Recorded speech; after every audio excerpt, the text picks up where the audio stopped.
This is how Swede speaks. There is a debate over the necessity of cash in many countries, whether cash is necessary or if we should have cashless societies. This is especially true when it comes to the Scandinavian countries. Is cash only necessary for criminals, or will a cashless society lead to skyrocketing fees from banks and other financial institutions and more government control? Going cashless or defending cash? That's what we will address in this video. Before we get started, I want to thank my patrons and donors. This is my day job. Without you, this channel would not be possible. So, as I said, there is an ongoing debate over the necessity of cash in many countries. The Scandinavian countries, at least Sweden and Norway, are increasingly going towards cashlessness. Banks in Sweden and Norway often refuse to handle cash. They will neither accept it nor give it to you. There are still ATMs around, but Sweden is the European country with the second lowest number of ATMs per capita, and many stores refuse to handle cash too.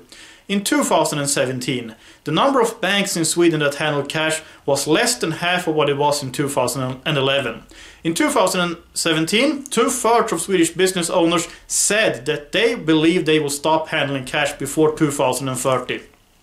It's not just a Swedish issue. In 2017, the so-called Conservative Party in Norway, the rightist party, Høyre, said that they want to phase out cash before 2020. In both Sweden and Norway, banks, shops, hotels and local buses and trains often refuse to allow you to pay with cash. And politicians, banks and financial institutions are often fine with this. Because what do we need cash for anyway? Isn't cash just good for criminals who want their transactions to be invisible? What do we have to fear? Isn't it just fine if our banks, financial institutions and governments can keep track of all our transactions? Doesn't a cashless society mean less robberies, since there are no cash to get? Let's for a moment forget about people who for different reasons have a hard time dealing with credit cards and other forms of electronic payments. Let's say that everyone would be fine with using only electronic money. Well, for one thing, without cash, credit card companies and banks will be able to raise their fees, since the option of using cash is gone. We will depend on these companies. We will also have to trust that the government or other people with evil intent are not using information about our transactions to harm us. Do we trust the government, the banks or the financial institutions that much? Are we sure that these systems cannot be hacked? And by the way, even without cash, there will still be robberies and other kind of financial fraud too. Also, what happens if the system goes down? Today, I can still use cash. Even if the store suddenly is out of power or their payment system stops working, I can still pay with actual cash. There is another issue that needs to be addressed. After a crowdfunding site Patreon banned Sagan of Akkad, they called up YouTuber Matt Christiansen.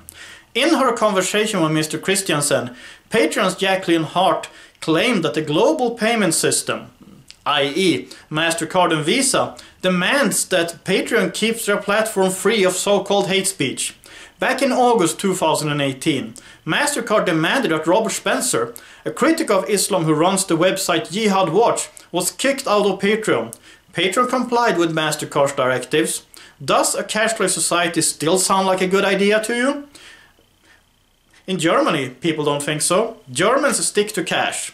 In February 2018, Bloomberg wrote about Germany's obsession with cash that, quote, "The national disdain for plastic has become a proxy for profound concerns about trust, privacy and the role of the state," unquote. Remember that the Bible predicts a future where nobody will be able to buy or sell unless they have the number of the beast. Revelations chapter 13 verses 15 till 18 says, quote, "The second beast was given power to give breath to give image to the first beast, so that the image could speak and cause all who refused to worship the image to be killed. It also forced all people, rich and poor, free and slave, to receive a mark on their right hands or on their foreheads, so that they could not buy or sell unless they had the mark, which is the name of the beast or the number of its name. This calls for wisdom. Let the person who has insight calculate the number of the beast, for it is the number of a man. That number is 666, unquote. To me, going towards a cashless society is a huge step in this direction. I use cash as much as possible, since I want cash to be in demand. There is some resistance. In both Norway and Sweden there are groups working against a cashless society. In Sweden, Kontantupproret, the cash uprising is led by Björn Eriksson, former chief of police and former governor. Another thing that I have noticed is that in Stockholm, in Oslo and in Copenhagen, stores selling gold started showing up in 2018. These stores are called Tavex, and early 2018 I saw these stores in Stockholm, I saw them in Oslo, and I saw them in Copenhagen, and I haven't seen them in any of these cities before.